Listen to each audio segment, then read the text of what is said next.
Bria and Adrian again. And Louie.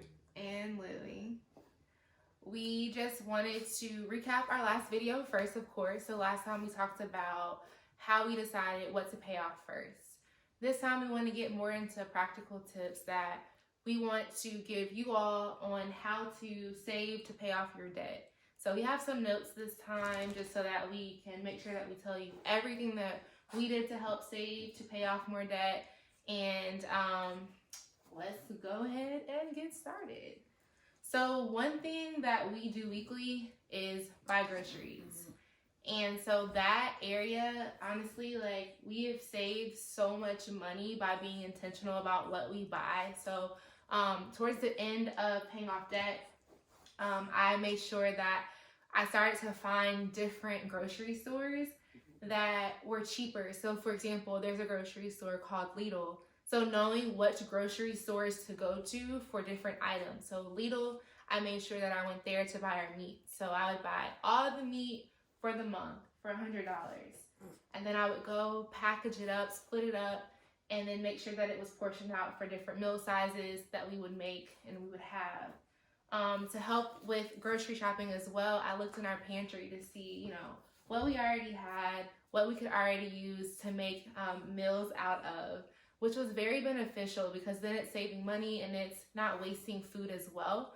And then to buy any of the other grocery items, I would go to Harris Teeter, and you don't have to buy brand name stuff, y'all. So I would buy Harris Teeter brands and it was just fine. So with grocery shopping, the last tip would be look in your pantry, see what meals you can make out of the pantry food and the meat that you bought, but then actually write down those meals so you stick to a schedule and you know what you're going to make. You know you have all the ingredients to make it.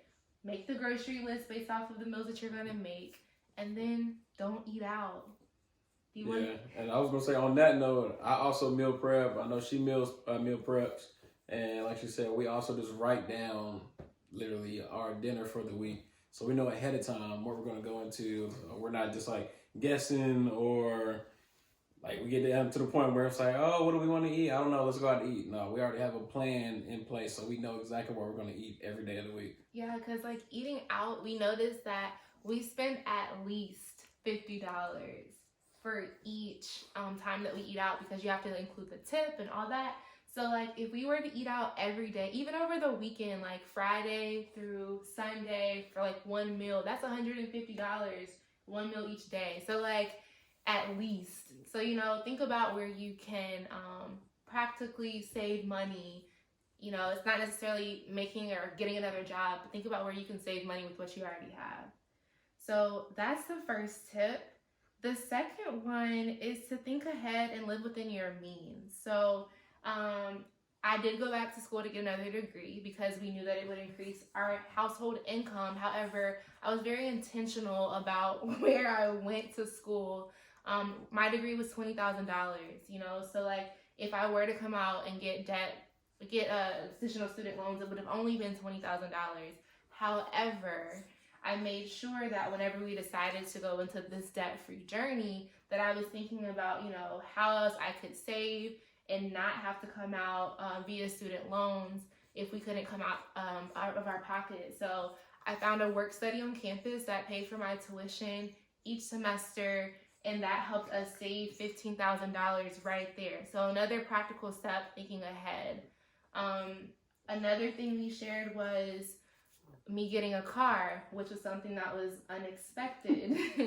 And so that probably wasn't the smartest thing for us to do, but in the long run, we felt like that was the more important thing for us to do, or the better option for us to take at that time. Absolutely. And so I had a budget that I knew, like for my car, I only wanted to spend $300 or less a month because I knew that I could do that without any additional help from my dad or my husband or whoever the case may be.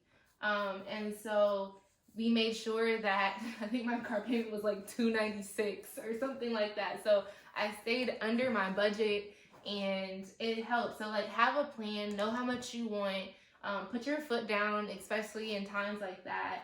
Or, we get used cars. So get a used car. You don't need anything brand new. So, be very practical in that. And then, babe, do you want to touch on your truck and, even that.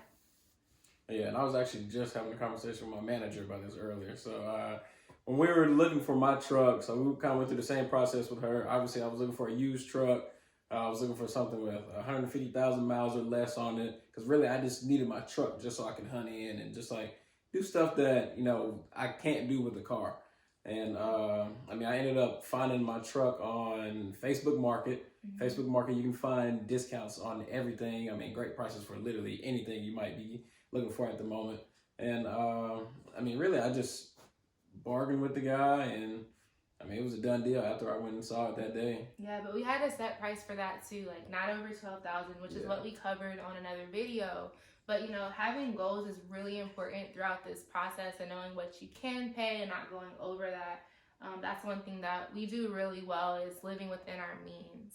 And also, I guess on that living within our means tip, we actually, I think I mentioned it in one of our previous videos. So in the beginning of our journey, or actually it was before we even started our debt-free journey, we decided to live in an apartment that was maybe half of what we pay now. Oh yeah, that's a good point. Like, yeah, we try to live off of one income if we can.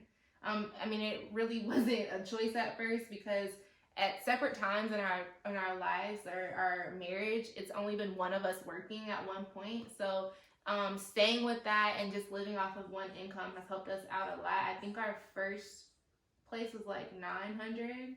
It was cheaper than that. It was cheaper than that. And now we're paying like $13, $14 hundred. So like that's true. Yeah, we try to live within our means in that way too. Like if you have two people in your household and you can live off of one person's income, that helps so much, because then if something were to happen, you have a backup plan. 100%. So that's a good point, babe. What about budgeting? So like, we didn't technically ever have a budget, but Adrian had his own process. So you want to talk about like how we did our budgeting? Yeah, so one thing that really helped us out as far as a budgeting standpoint is really just going through our bank statements. So every month I would go through and just kind of see, well, I guess in the beginning, whenever we started off our debt-free journey, I went through our bank statements, as I mentioned before, and some of our other videos. It really kind of just looked at our expenses and saw how much we needed to live, or really how much we could get rid of, like unnecessary expenses. And once I had those things that I knew we needed, I kind of went through all of my pay stubs, and really set literally buckets out. Like I literally write all this stuff out, or either put it in Excel files, and I know where all of my money is going each check before I even get it. So a big thing for me was, if you don't know where your money is going before you have the potential to spend it, unnecessarily. So you want to make sure that you actually do know where that money is going, and just not spending it on just like stupid stuff. So really, just like I said, just setting out those specific buckets and knowing exactly where your money is going before you even get it. Yeah, so like we didn't have a formal budget. I know people like do Excel sheets and all that. That was just way too much for us. However, this process that Adrian did really worked. I followed it, tried to see, where I was at, what else I can put towards paying off debt. And so we kind of had a system after a while, where we didn't even have to look back into our bank statements, but we did if we need to hold ourselves accountable, like why didn't we have enough to pay this off? And so that process helped a lot. Yeah, honestly, the biggest thing is just knowing how much you need is for your bills and all your other necessities. And then after that, like I said, just tossing all the extra money that you can towards debt. Yeah. And then I think another thing is canceling subscriptions. That's something that's really big. If you're paying $10 a month or whatever the case may be, like if you don't need it, cancel it.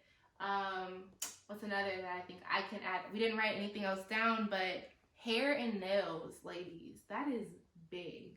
Like you can go to spend like $100 a month on nails, $100 on your hair. Figure out how to paint your own nails, do your own toes, do your own pedicures.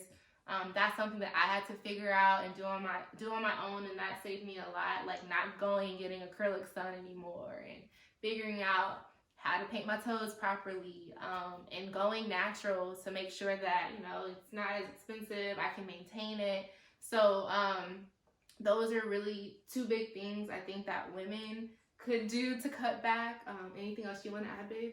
Yeah, and one of the books that I read while we were on our journey, it was called the Coffee Rule. That's not the name of the book, but that's the name of the actual rule that was discussed in the book. So it's called the Coffee Rule, and we were actually just having a conversation about this earlier. And if you think about it, after you go through your bank statements, you kind of see what you're spending your money on every single day or every month. A lot of people's biggest bad habits are, just little stuff that they don't even think about, like maybe $5 or $10 purchases every day.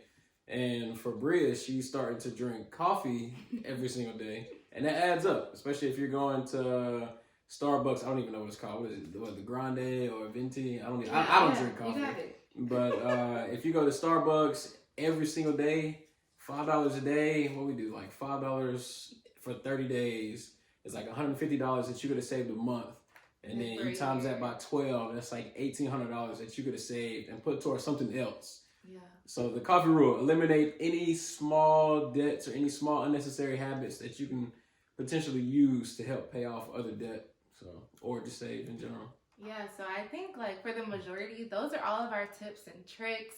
If we think of more to add, we'll make sure that we create another video. We don't really have any other questions that people have been asking us, but we do want to continue to keep our YouTube channel up and going along the way as we build our wealth. Williams Building Wealth. And so if you have any questions, please drop them below the video and let us know like what else we can answer. We want to be as practical as possible with any of our answers, and we try to keep it real and raw. We're not even dressed up, like we're just trying to be ourselves. So if you have any questions, please let us know, and we're happy to help. And I think we might have a few other questions that came in from Instagram a few weeks ago. So there possibly maybe another video next week. Yeah, so stay tuned, subscribe, share, like, all that stuff. And we will see you when we see you. Peace.